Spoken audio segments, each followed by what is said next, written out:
masomo ya tata Kimbangu kwete na bikisama Osana biso na tata Kimbangu tomona kembo na ye Okanga mibwaye oboloko Kona kozikisa moto mwindo Konyo kwa mibwaye na falama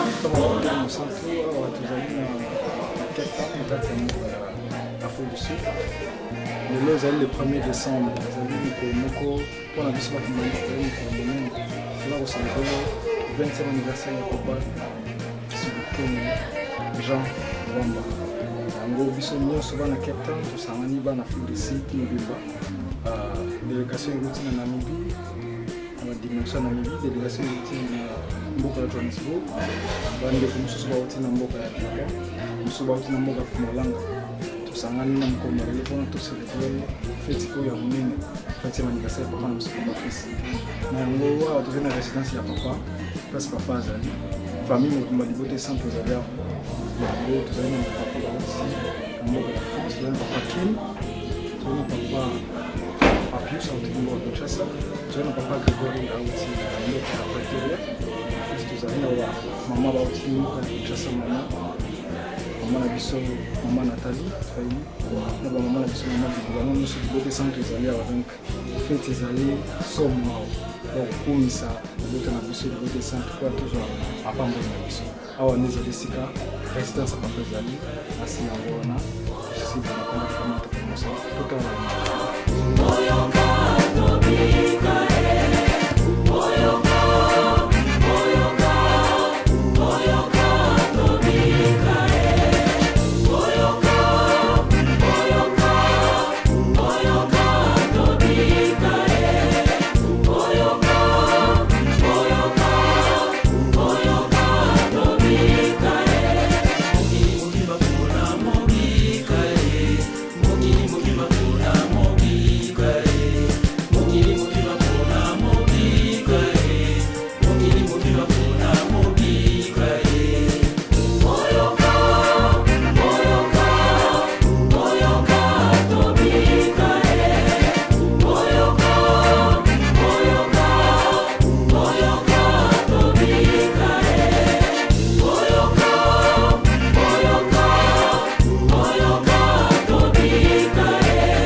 Papa Kim, maman Joujou, papa Grégory, maman Jenny, nous sommes là en famille. Puis autres de pour la 20 ans à papa. Voilà, puis l'autre autres fêter 20 ans, c'est un grand jour pour nous. Donc voilà, on s'est préparé toujours la photo de l'église. Donc voilà quoi, on va en famille, ça fait plaisir chez Bayaya Baye. Belle femme. Belle femme, hein? Créature, hein?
Johannesburg, ville à Johannesburg, na mimi toza na Cape Town, na tina ete ya mululu munene ya 20 ans, ya mwana yambo, ya papa kisolokele lukelo, elombe, oya ningisi mokili.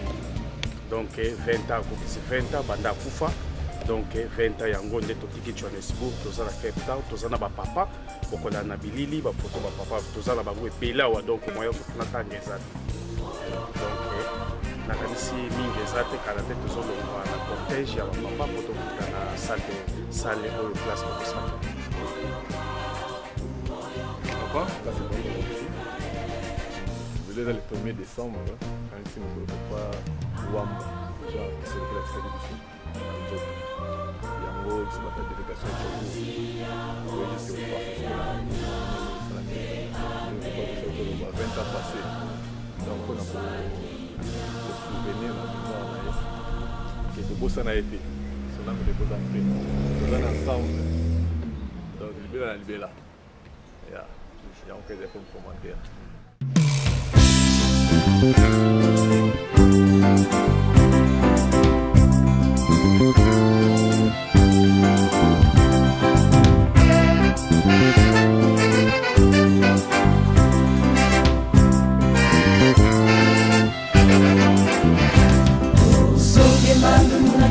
Zambi patani ninwa kani zambi zolele twakendelela twazala yepeve twasole mami pasivo twasunde tatu yelufwa pasivo twasunde tatu yelufwa tusunge mandumuna kengwa zambi patani ninwa kani zambi zolele twakendelela twazala yepeve twasole bambi pasipo twasunde tatu yelufwa pasipo twasunde tatu yelufwa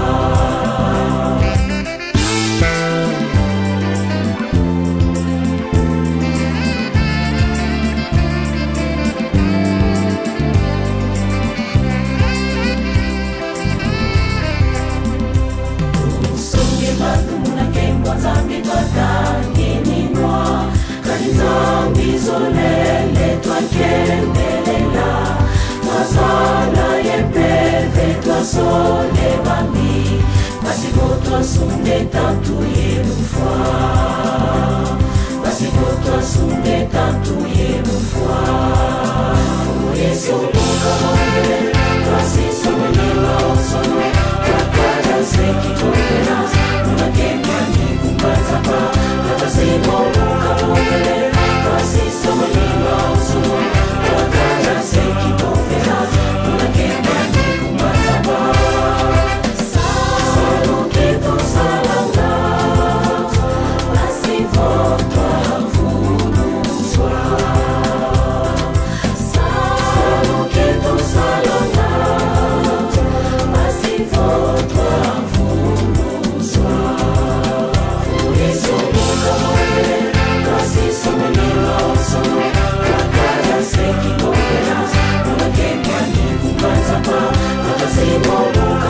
D, gauche, right, I, D, confusion.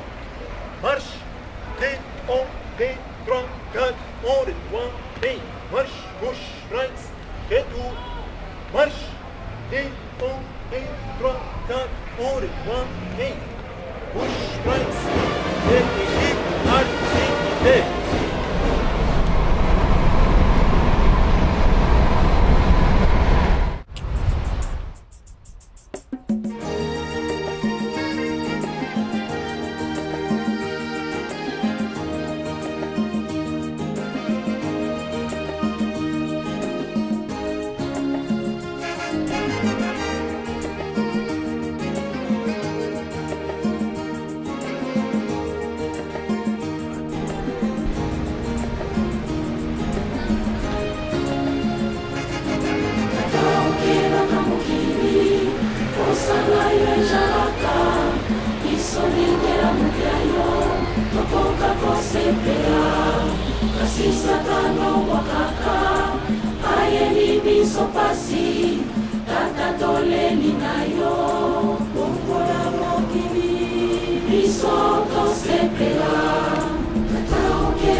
Papa nous allons battre loin comme mon nez, papa pour tirer sur tout le monde, papa. Parce que nous sommes tous là, papa les sikawana.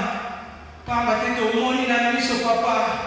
To moni maema so yo bakati na biso papa na mokolo wana ndenge dali kokokisama.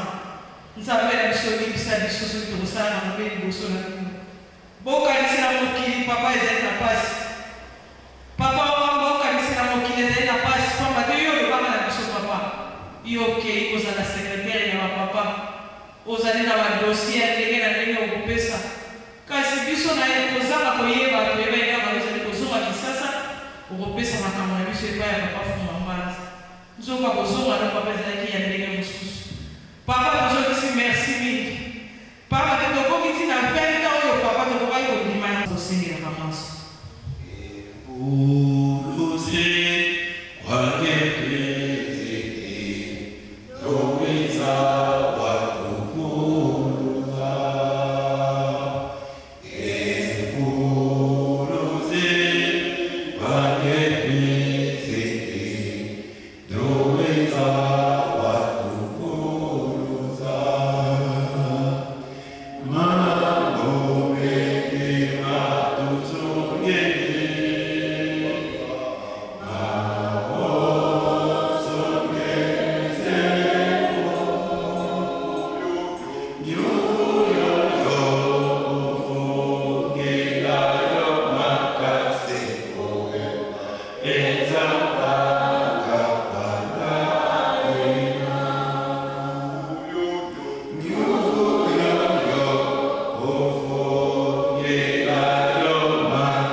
Papa, toujours aussi merci pour l'occasion de puisse sur l'encore la léo. Papa, je te regarde pour te donner pour mon abino ya boule, pambate, tous les pas na auto, ça nous sonne.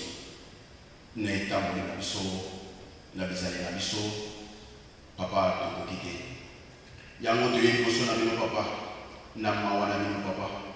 Ndenge bino au titre de la même opposition, il y a assez pour aider papa, pour bien qu'il s'abisso, pardon, tout abisso de papa. Bo l'ouverture pour ça qui nous pèse sur ça dans la vie. Bo pèse sur automatisme papa pardon. Il y a ça dans l'âme de l'obandon dans le sous. Papa nous fait sur mawa. Papa merci pour l'occasion de l'homme. Papa te ezali pour la vie. Nous sommes vous allez ça pour être biso de sida. Biso tous pour la poser la vie. Papa pour nous la vie petit à sauter. Boyo qui dit que il y a des malais. Papa déjà dit pour l'air. Mon qui n'a pas les kimia, kufa, maladie, bitumba, banzana, accident grave, toujours comme ça. Papa, tu sais que tu ne pas dans nous. Boyo qui a mis son mawa. Il y a solo, papa Bino qui a mis son mawa en 1992. Bologi 4e génération, tous ces gars ici, il y a papa dans la F. Papa, Bobonse, je sais bien. Et comme la table de l'année c'est là, tout le monde a oublié Bobonse, après Bolivie ici. Satana est pour aller sous. À cause de nous. Nous avons ça la chef de sa résolution. Aïe, vous devez aller sous pour son ami. Papa, oyo kala biso mawa tuzali kaka sebana papa bo inspiré biso nyonso bakibangisa en général nyonso otosengi ya mabe papa pardon bolibisa biso papa te mali na biso etrase ya mwana pasi l'éducation pardon papa bo kala biso mawa tuzali bana babino pardon papa pasi leki koboma na biso sina moko tuzali papa koboma na moto azali kopamba moninga na moto azali kokata ya azali kifanza azali kotala papa pardon bokela biso mawa bokela biso mawa nzala sécheresse partout pardon papa yango tosengi bolimbisi biso mabe tosengi papa oya makokanisa biso na mwana moko seli na kombo tata ya mwana mpe molimo santu. Amen.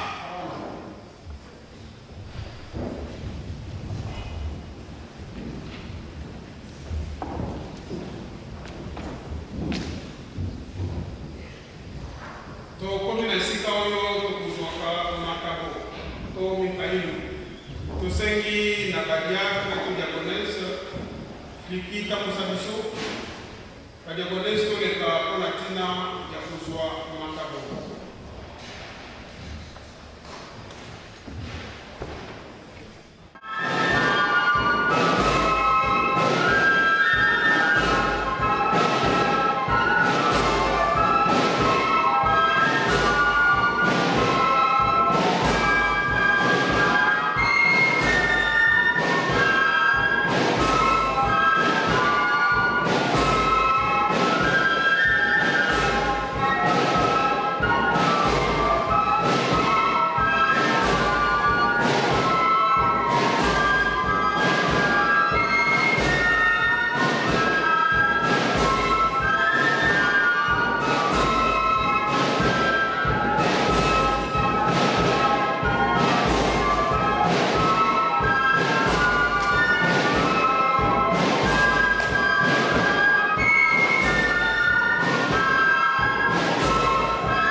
na kumwe ya tata ya mwana fwe ya nyuma musanku papa disolokile lukelo Daniel Charles papa jalungana kenda ni Samuel Paul papa jalienda kutimo Joseph tala bisoba soba na bino to yofuka masena makolo bino to yebi nzabe mususute so dibini misa ya bulete tika bokumisa mwana likolo bokumisa wana se pe bokumisa wana kati ya bukili mobemba etika ite biso bikira mwana bino nyonso na mokili ndenge lokola tozalia wa assemblée tokumisa pe bino tosalela bino ya mwana moni wa maselo bakaboni pa ya mwana na mapendo musantu.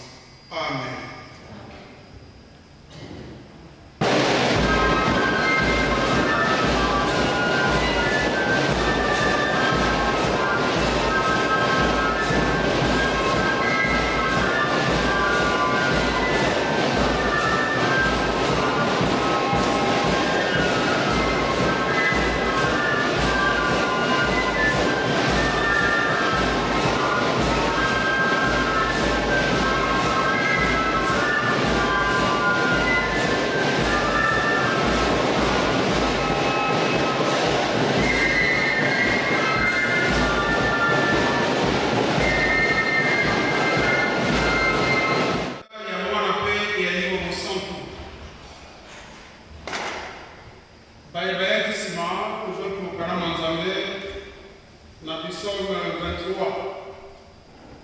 Toujours qui dans Israël, il saute dessus ce qui est dans 6e verset. D'être le cas qui est dans Exode, chapitre 20, 1 à 17. Psaume 23, verset 1 à 6. Exode 20, de 1 à 17. Dès que nous mentionnons la mission, il y a un commandement que Dieu a donné à Jean, chapitre 4, verset 23, c'est dans 24 seulement. Jean 4, 23, 24. Thème la mission est au commandement. Et le Dieu dit, tenons-nous la main dans la main. Nagikongo tout simbala. Et on détermine la mission est au commandement. Donc, nous allons nous amener dans Jean, tout à l'heure, on a tata, et on a fait, et on a ensemble.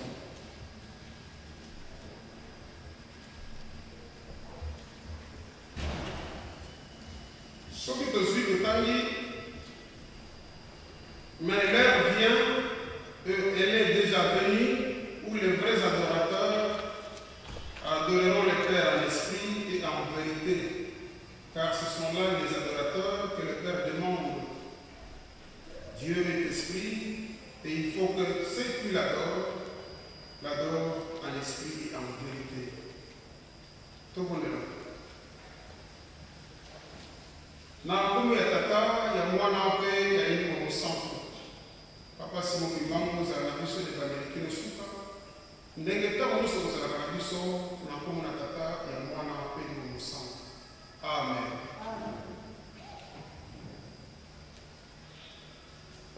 Na kumbe ya tata mwana kumbe musampu na kanisi biso kwa musampu tusitomoni. Normalement il fallait que Badakif na biso na 11h, 11h30, 12h juste. Mais faute de temps, vous allez commencer à voir. On a un comité d'attente. Donc, vous allez être prêts. Dans le chapitre 9 de Tanguy, petit va dans la mission partout au outil. Ce qui était Sangani, ils allaient porter au de Baranzam. Et on a dit la chorale Yémi, l'instrument et la musique de Beti, on a été tout loué de Tanzanie. Nous avons besoin de 100 000. Et si Azali n'a qu'un mot, et si par un genou, Azali, parce que aucun médaillé. Le collègue n'a pas été peut-être par un genou, et c'est la mission de aucun médaillé. C'est plus ça y est, ici, Bazali, Baromi, ça t'a mon appel au centre. Dans le Cape Town, il y a seulement un invité, maman, ou tout ça, va à Tolani, et ils allaient, c'est mon, il y a des mots sous. Et c'est moi, les familles, même dans le ba maman Antonica na kanisa 21 ya moyo depuis Basalia. Donc papa Bino, biso tozalaki na jeunesse pour. Bango na kanisa 2005 ou 2004 à Basalia. Mais ngai na zalaki depuis 90. On s'est fait bref, pour être dans le camp, fils à bref, et de soucis matériels à tout. Na kanisa na otambo la kaka na chapitre pour la coupe de la chapitre. Ce qui te à Psaume, au total, il y a 23, quand je marche dans la vallée de l'ombre de la mort, je ne crains aucun mal. C'est-à-dire, Naïtumba, où est Tozala qui n'a pas de la moka, où est Toïtumba Tozali n'a pas de la moka, en tant qu'évangéliste, en tant que jeune évangéliste, en tant que chrétien évangéliste, il y a sur les délais de Tumba, où il s'en va vous permettre jamais, mon salaire, mon sang, et vendre dans la carte à mon pied, oh. Donc, pour la Satan, tout pour faire le musique. Et on a bateau mille, on a eu présent comme les amis, on a eu présent comme l'église. On a dit au banc, on a juste chapitre dans le Bible. Sauf que vous allez au temps, on a ici, quand vous allez dire, ah, on va au banc, on va être nous avons mis à l'année. Nous avons juste au sang, à l'île, nous avons très puissant. Comme on a dit sur le Kélé. Et l'homme, et ce qu'on a eu dans l'œil, na ndenge tosanani awa na ntango tozalaki kuna na Johannesburg mikanda ezalaka telema mpasi makambo ebele ezalaki ya difficulté to difficile tozalaki kobenga papa Fumalongo na centre d'accueil biso tozalaki na papa Lambe Mutete aza na Kinshasa c'est un ancien d'ici mais ntango tokomi na 91 papa Charles Dengenda yete mais na ntango wana mpe na courage tozalaki nango soki tomoni bajeune nazali koessaye koloba na bango makambo ya église. Alors naye kutana na papa Johnson Baloyi. Papa Johnson c'est un sud-africain azali na biso toujours elongo akufite azali vivant. Papa wana aselaki ndako na ye papa ti tokutanaka na papa Dias ye azalaka na mongala eza musicien alobi nakutani na kimbangiste moko ye amonaka papa Simon Kimbangu na kati na mboka oyo ntango oyo ezalaki te papa Dias apesaka ye baleaflet mwa bapapie oyo eza na makambo ya komi makambo ya tata Simon Kimbangu ke bato ayi batata Simon Kimbangu aza molimo mosama ntango apesaka ye yango tata wana ntango aza kopesaka akutanaka na tata Simon Kimbangu na bamboka na bango kuna na KwaZulu Natal nde tata wana ntango amoni ke tozoloba makambo ya tata Simon Kimbangu apermettre ndako na ye ke na kosambela kuna e apres ntango papa Charles yange na ye aye na lettre po biso tozokomela papa Fumalongo. Papa Fumalongo akomeli biso na lettre j'ai appris que vous avez pris l'initiative de faire des soirées spirituelles et des cultes dominicales. Cette nouvelle a fait à moi un sentiment incontrôlable. À ce moment ici présent, je ne sais pas me contrôler. Mais quant à tout ce que vous m'avez demandé, matériellement, je ne sais pas vous aider. Mais spirituellement, papa Simon Kimbangu est à côté de vous.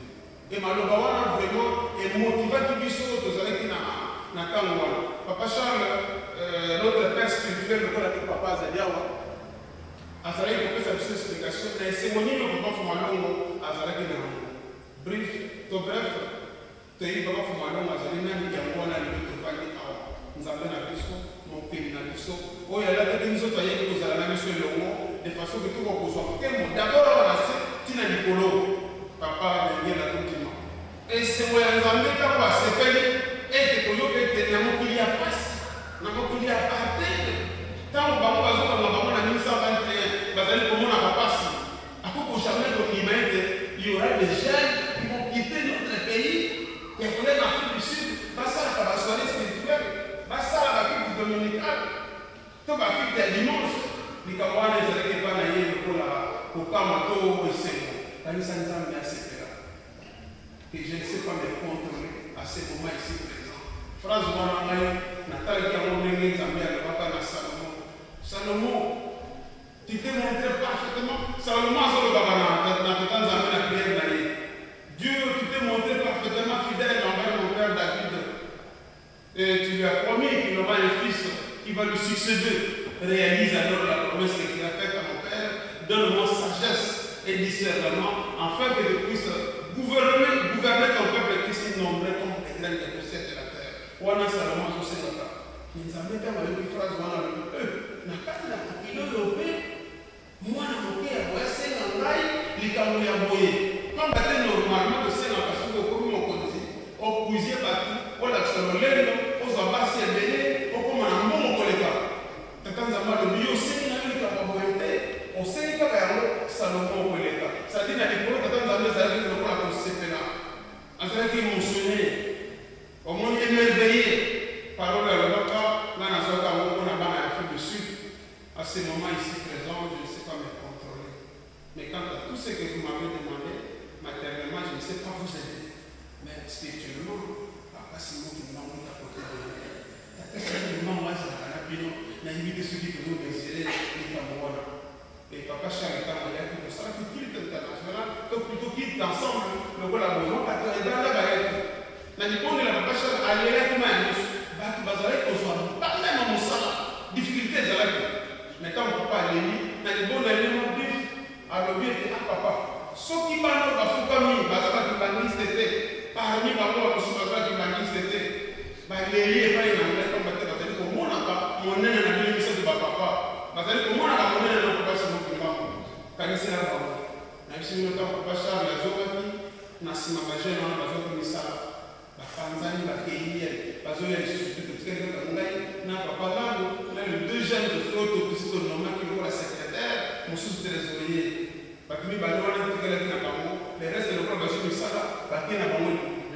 et à moi, je suis, et si on a quelque temps. Tout ça, c'est comment on a joujou, à où tu nous cites à 15 avions.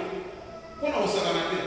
2 avions, on a maman, tu es toyebi danger nini ezali kokatisa bamai ya ndeko wana na avion ntina kokomawa tomoni bapapa bauti mosika famille sanki ndenge mama auti kolobaka ezali likambo aliseki te mpo ete bayaka komona biso kote mais mpo na ntina na likambo ya monene oyo biso tovandi esi oyo koko na bango amonaki pasi bamoneke te bana moko bazali kuna bazwi yango na importance ya wana esengoseli bango mpo tobaya toka kocelebre mokolo oyo e papa fils azali nani pourquoi tozocelebre likambo ya papa fils une personne normale mais ezali po ete bana koyeba comprendre to bana ya Cape Town bacomprendre likambo yango to bana ya Afrique du Sud RSA bacomprendre mpona nini tocomprendre par rapport ya bato mosusu bato peut-être na Kinshasa to partout pamba te biso tozocelebre mokolo yango pamba te tosokayebi ete azali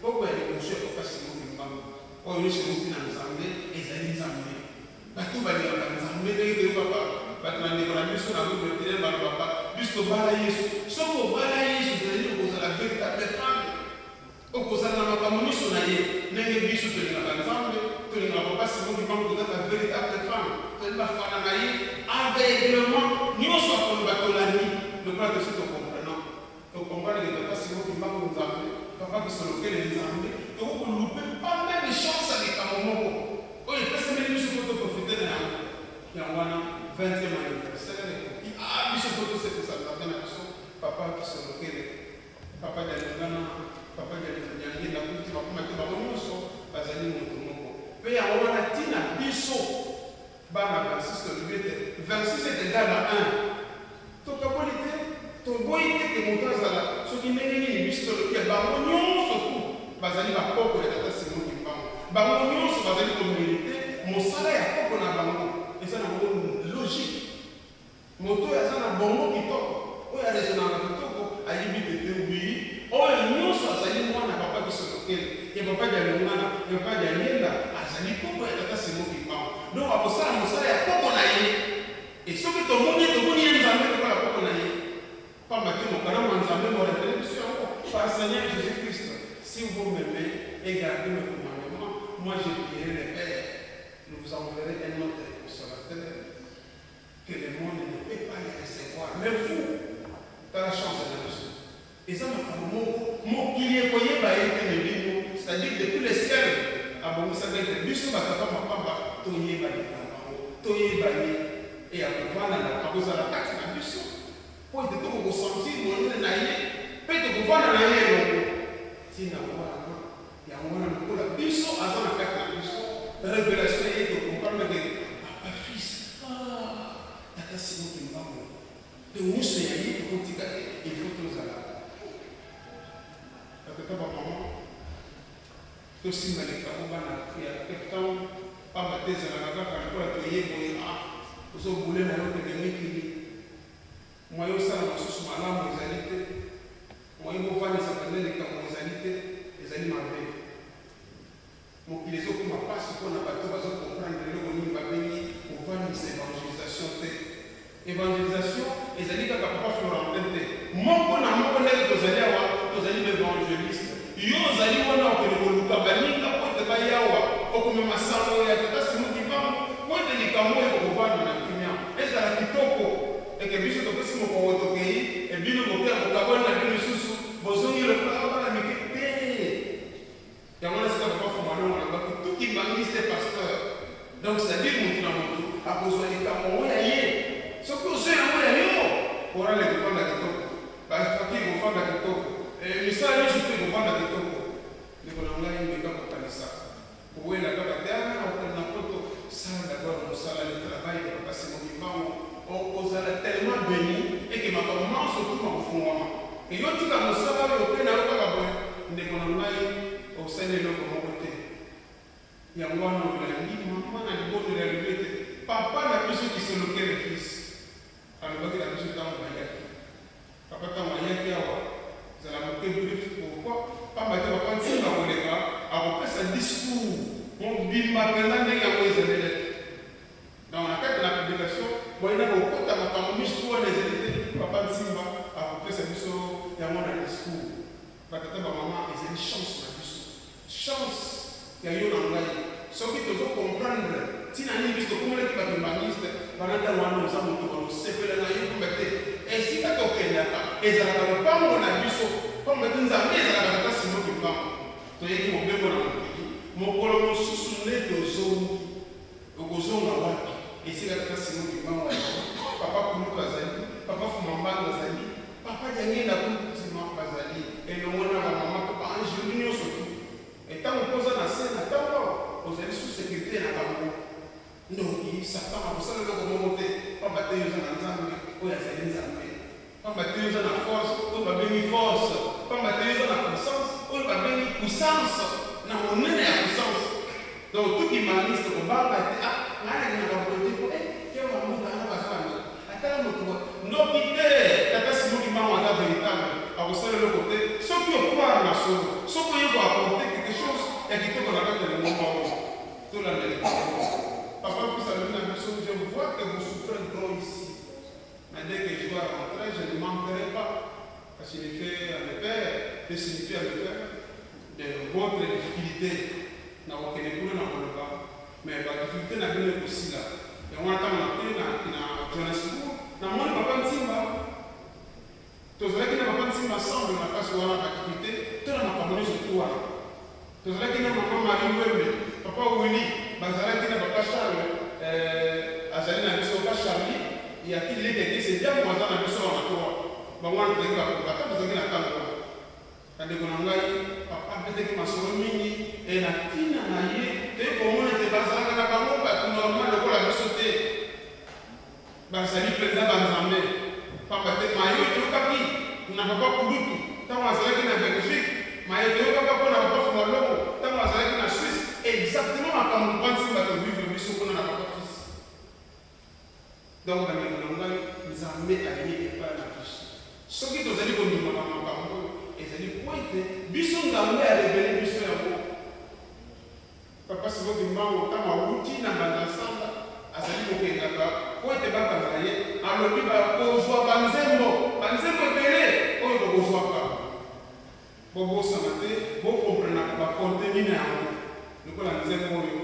Dieu nous te rend grâce pour nous avoir préparé au rendez-vous céleste des concerts avec des anges. Ton enseignement nous a libérés, tes belles mélodies nous a réveillés. La vérité de mystère de l'esprit, nous nous soumettons à toi, Seigneur. Fais de nos péchés prières. Sous le lui a dit, ton enseignement nous a révélé. Ton enseignement nous a révélé et tes belles mélodies nous a réveillé.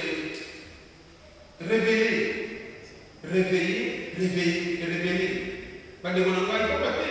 Ma colonie, nous sommes allés pour y battre.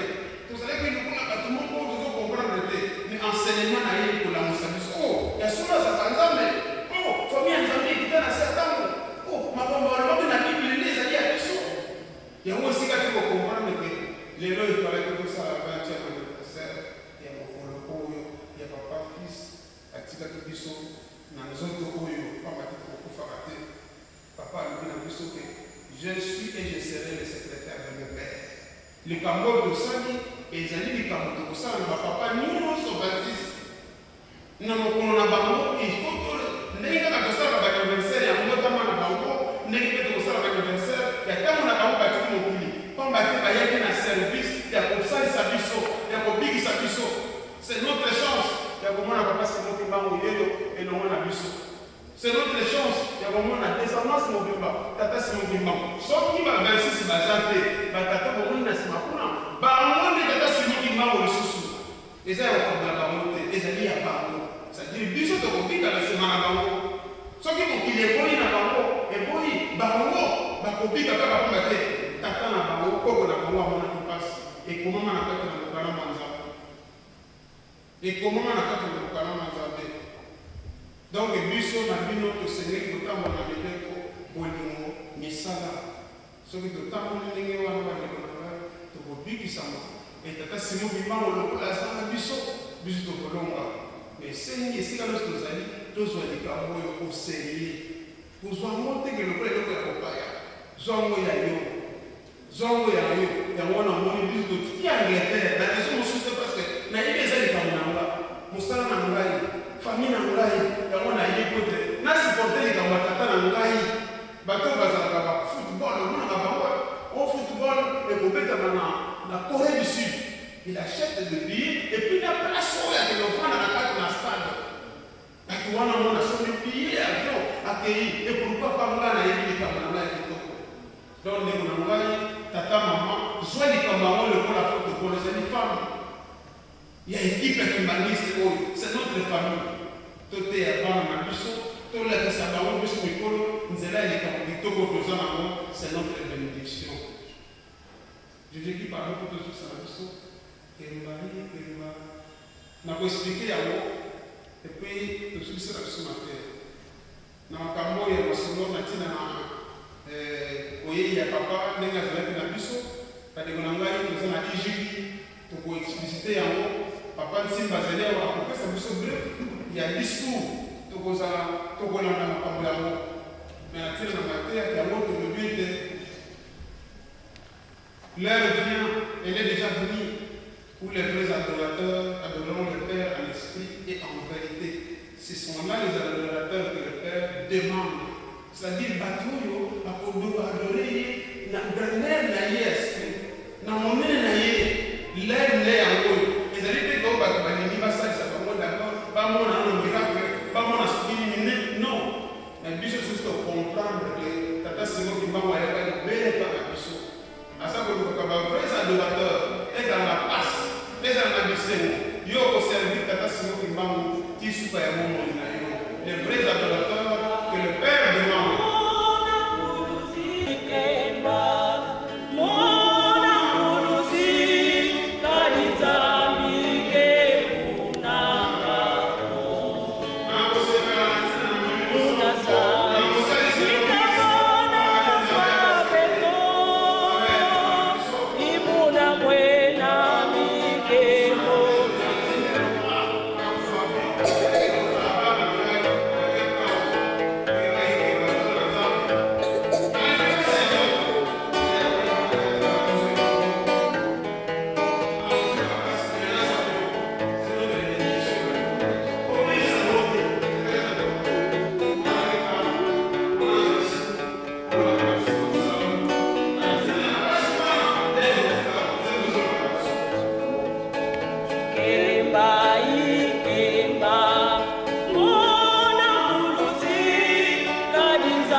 Ensemble, tout ça, nous sommes là. nzambe soki tokomonaka boye ezali bénédiction na biso.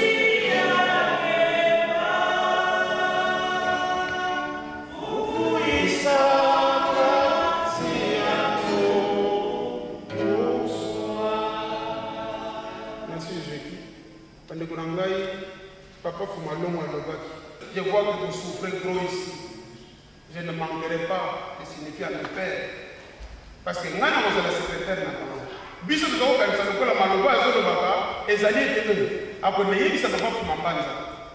Na jour wana to fani a papa ni ko sisole mo moke. Aki na sa de ba zomi a to tiki papa sisole moke. Na ndenge papa pe na tongo aye ko yebisa mama alobi Maman Elisa, naloki papa mettre le mou aye bisingai apesenga ba condoléance. Alobi nazomona ya zoba. Maman Elisa ko me condoléance. Nakabonde na ko ba condoléance. Maman Elisa. Siko mama ba ko papa. Omoni ba jena yo. Nana ni na lingo na ki. Yo so ko mo papa makama boye. Siko zo lu makama. Pamba te papa. Tama to sala na hôpital. Papa pena kenaki. Mais maman kotaki na kati ya sala moko ezalaka na hôpital kuna abandi kobondela na mwana moto aza makasi na priere bongo te aza kobondela mpona papa tofandi wana na sala papa azobouge te mais topesi sango te mais mama ntango asambeli tomoni papa arespire azongi abandi kolobaka na mama motelisa mama elisa ti alira aujourd'hui papa moi je partais déjà. Mais toi encore, tu déranges, faut pas. Mais pourquoi tu as fait ça? Maman, elle a dit ma casse. Nous avons permis papa de l'hôpital, tu es dans la petite femme qui n'a pas papa, comme si tu as dit que papa c'est ma casse, ça vous a dit, on va l'accompagner, quand tu as ma casse, tu as besoin de ça, maman. Tu as dit que papa, on va te dire, papa, c'est mon king, alors viens sur le palais, tu es dans le palais. Then I get on a papa, rentre la bonne aide, ma camarade de ça. Quand on a eu la coupe de la grosse rafale, allez papa, le minimum tu ne vas pas traîner ici, rentre la jeunesse obéissant. Comme tu es évident quand vous la main. Alors, papa, tu as le minimum, la songe jeunesse pour être dans le cas, au hôpital, et comme ça, papa Simba. Papa Simba, la moko azuma, kamango, tu vas nous le gagner, papa Zalia, papa Téye, pas Zali, et combattant vraiment. Un bon chrétien, papa Simba. Tu peut-être qu'on soit ici, quand on fait le éthique à papa. Il y a un docteur comme ça, on a un papa qui va appeler la papa, tu sais, on va le connaître, il ne peut pas bon il n'est pas parce que c'est mon bon docteur, parce qu'il a une sortie, il faut trouver l'hôpital, tu ne pas plein clinique. Mais dessert, papa, ils ont dit, mais dessert, on va traiter Nelson Mandela, comme on a eu Michael Plitt. Michael Plitt, il m'a traité, papa, de Sikawana. Et miracle, il traité mon mari. Comme Nelson Mandela, quand on va ici, mes dessins en fait traiter papa a remarqué qu'Azali n'est pas un homme ordinaire pour la question de la police. D'ailleurs, il sait qu'il présente Mandela, mais moi, j'ai trouvé un peu quelque chose de mystique. Nelson Mandela a tout nu. Le coup Azali, le président de l'Église, comme m'a dit, tiens, mon groupe, mais Ayati m'a dit ça, il m'a dit, on a bien Azali. On a dit, tout ça qui n'a maman Marie, elle m'a permis. Alibimba la moko keno te azali koko ya papa Simon Kimbangu azali religieux les chefs spirituels assemblée azali kaka mutabode la bien parce que trouvé attends appétit mais le Nelson Mandela asenga ki to papa to kele na se place ya zalaki maman Maria kitikuna tango azongi ayeko na papa présent na miki to bitanase mais ndenge papa zalaki na ba mwa banini ba singa ba cheki alobi ndenge nasuka boye moyen na kitakuna ezali te ebokende bosenga au moins soki moyen ezali tozwa esika eloko alobaki yango wana nde ntango mama Maria kiti koyebisa ye président Mandela lobi amenda mpe komata me likambo te nasepeli mingi nayoka lokoko Simon Kimbangu azali awa voilà bref makambo ebele ezalaki na biso mosala oyo tozwi ezali mosala kitoko bana Cape Town tolemba te tosalela yango ndenge nzambe azosengaka ndenge papa Fumalongo alobi ne prenez pas cet évangile comme quelque chose d'importation mais exportez ça tokamata likambo ya biso tomema yango partout tokokenda mobilité oyo ezali nde lobiko ya biso bato mwini tika tosimba mpe tosalela yango nzambe na biso akobosaka biso te tosukisi mpona komba tatanga amen peut-être matobondela. Prions. Notre Père qui est aux cieux, que la sainteté de ton nom soit reconnue, que ton règne vienne, et que ta volonté soit faite sur la terre comme au ciel. Je ne passe à la tentation, mais livre-nous du malin, parce que toi, tu appartiens à tous les siècles, le règne, la puissance et la gloire pour toujours, au nom du Père, du Fils et du Saint-Esprit. Amen. Amen. Pour signifier. Oh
Kimbangisto ye. Nani aza na esengo te. Biso nyonso totolakisa esengo parce que tobandi kobomisa mokolo lelo depuis ebandeli ya mbula. Il faut tokangisa mpasi nyonso tomoni au cours de l'année lelo ezali mokolo na biso ya esengo.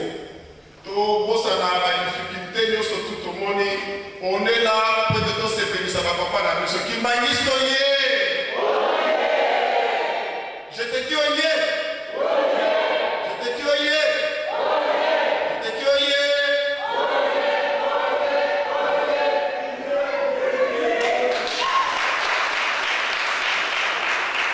Koreki oye.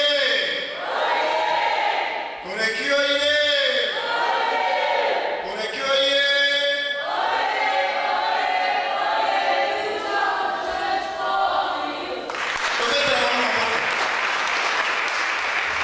Faki oye. Faki oye. Faki oye.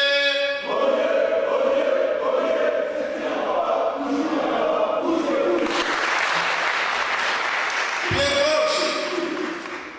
Pied gauche. Pied gauche. Pied gauche. Baki wapi? Baki wapi? Bani batikali flikiwo. Flikiwo. Flikiwo.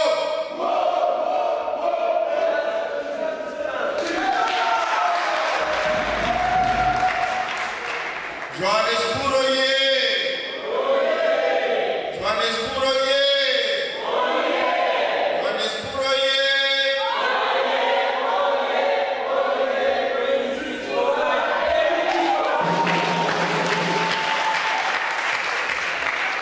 Kimbangisto ye. Papa fils atikaki biso na mboka ya Johannesburg. Déjà ndenge balobi slogan biso nyonso toyekoli. Kimbangisto ye. Biso nyonso tokie na Djoburo. Djoburo ye. Djoburo ye. Djoburo ye.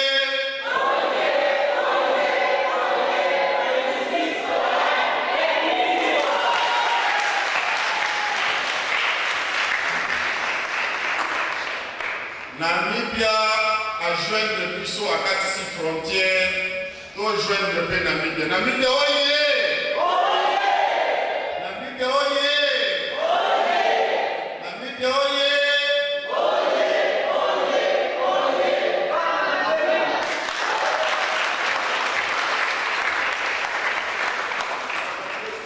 Tolandi Mateya, na Mateya bayebisi biso papa akei kuna comme secrétaire akolobela biso. Kimbangisto ye.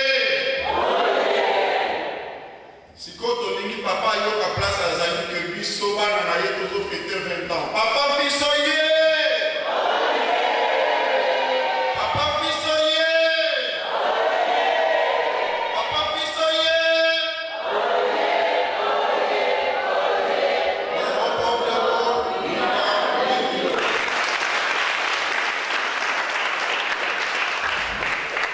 In the name of the Father, the Son, and the Holy Spirit, today is the first. We need to be happy because we've been preparing for the whole year to reach this day. So we have to celebrate it with full joy. Our preacher of the day was Papa Pastor John Alsa, who is our coordinator in London. He taught us in the book of Psalm 23 from 1 to 6, Exodus 20, 1 to 12, and he finished with the book of John 4:23.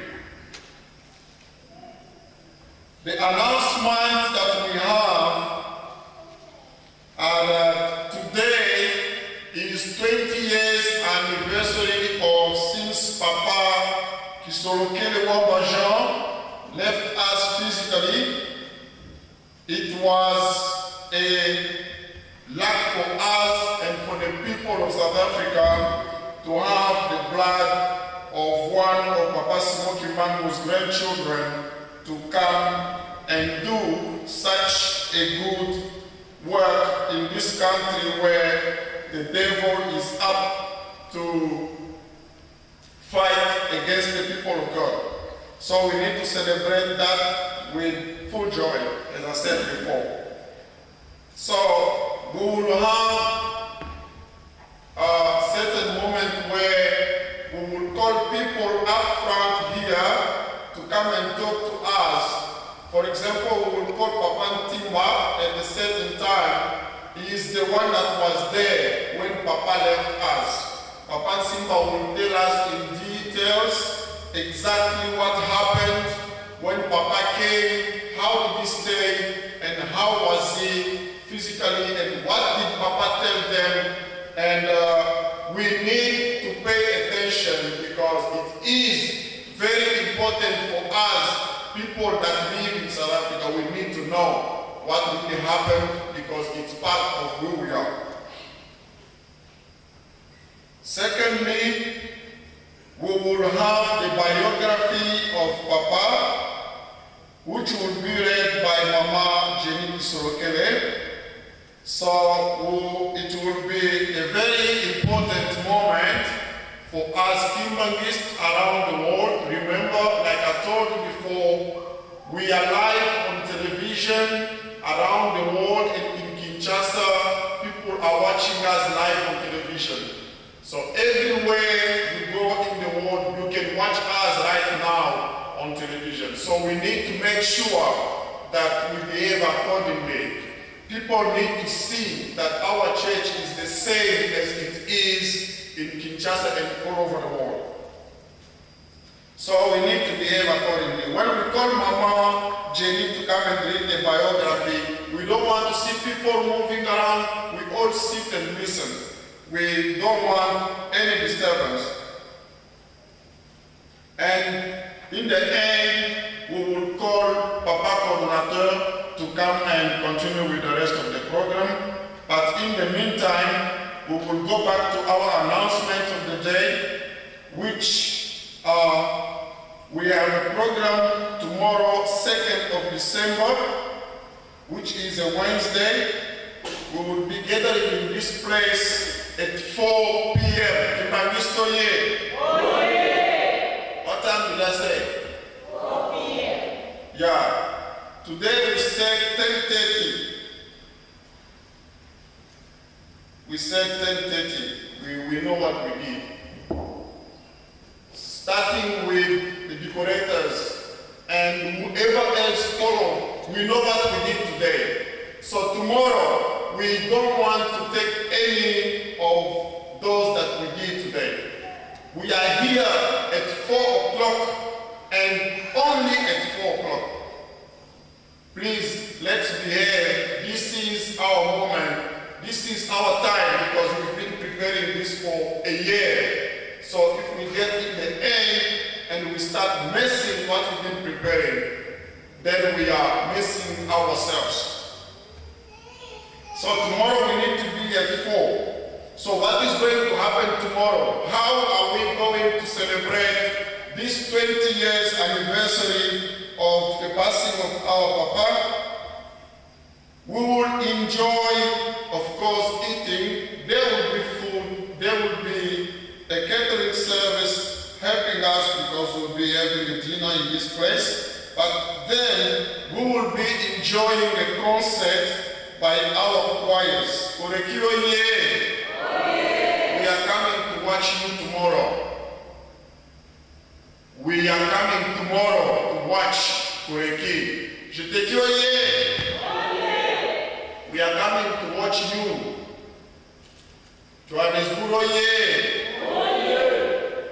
What we have to do is, if you sing in Koreki or in Jeteki in Namibia or in Johannesburg, you join those choirs. If you are a Faki, join Faki.